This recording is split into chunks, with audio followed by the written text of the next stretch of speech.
আলাইকুম। আমি আলেমা খাদিজাতুল কুবরা। অনেক যুবক ভাইয়েরা সহবাসের সুন্নতি পদ্ধতি সম্পর্কে ধারণাও রাখেন না। অত্যন্ত গুরুত্বপূর্ণ, বিশেষ করে দাম্পত্য জীবনে এই বিষয়টি খুবই ইন্টারেস্টিং। এই বিষয়গুলা শতকরা 99% পুরুষ ও নারী বলতে পারেন না। তাই আপনাদের কথা বিবেচনা করে অত্যন্ত গুরুত্বপূর্ণ এই বিষয়টি নিয়ে অল্প সময়ে আলোচনা করব। আশা করব আপনারা আমার সাথেই থাকবেন।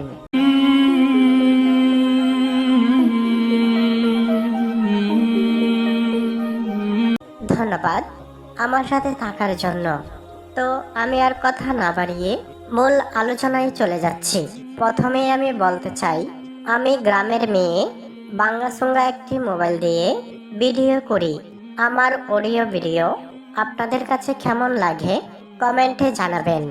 যদি ভালো লাগে কমেন্টে 1 লিখবেন, ভালো না লাগলে কমেন্টে 2 লিখবেন। কোন দেশ থেকে বা কোন জেলা থেকে ভিডিওটি দেখছেন সেটিও কমেন্টে জানাবেন।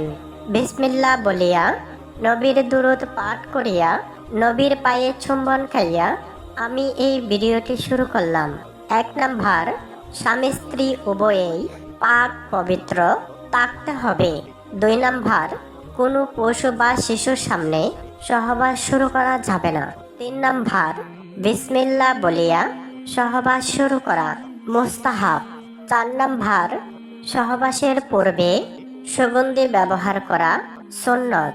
5 নাম্বার, দুর্গন্ধ জাতীয় জিনিস পরিহার করা অথবা ভালো করে দাঁত ব্রাশ করে দুর্গন্ধ পরিহার করা। 6 নাম্বার, পর্দাগারা স্থানে বা গোপন স্থানে মিলিত হওয়া। 7 নাম্বার, শুরু করার পূর্বে ফোর প্লে করা।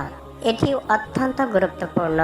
ফোর প্লে না করলে কখনো সহবাস পরিপূর্ণ হয় না। ফোর প্লে কি, এই বিষয়টি নিয়ে আমি নতুন একটি ভিডিও দেব। 8 নাম্বার, কোনোভাবেই ক্যাবলামুখী না হওয়া। 9 নাম্বার, স্বামী স্ত্রী দুজনেই একেবারে উলঙ্গ হবে না। 10 নাম্বার, বীর্যপাতের পর সাথে সাথে বিচ্ছিন্ন না হওয়া। কিছুক্ষণ দুজনকে ঝরিয়ে রেখে স্থির থাকা। 11 নাম্বার, সহবাসের নির্ধারিত দোয়া পড়া। দোয়াটি হচ্ছে বিসমিল্লাহি আল্লাহুম্মা জান্নিবনা শাইতানা ওয়া জানিবিশ শাইতানা মা রাযাকতানা।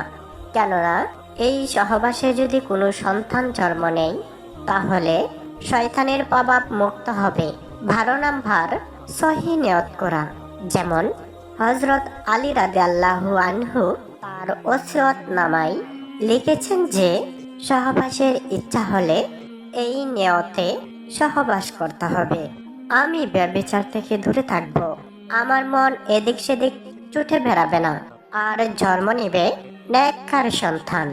এই নিয়তে সহবাস করলে তাতে সওয়াব তো হবেই, সাথে সাথে উদ্দেশ্য পূরণ হবে ইনশাআল্লাহ।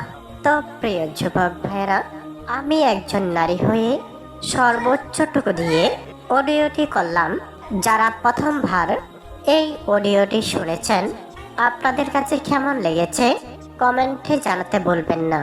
আপনাদের একটি কমেন্ট পেলে আমরা আরো বেশি ভিডিও করতে উৎসাহিত হই। এতক্ষণ পর্যন্ত ধৈর্য ধরে আমার আলোচনাটি শোনার জন্য সকলকে আমার পক্ষ থেকে আবারও ধন্যবাদ। আসসালামু আলাইকুম রহমতুল্লাহি ওয়া বারাকাতুহু।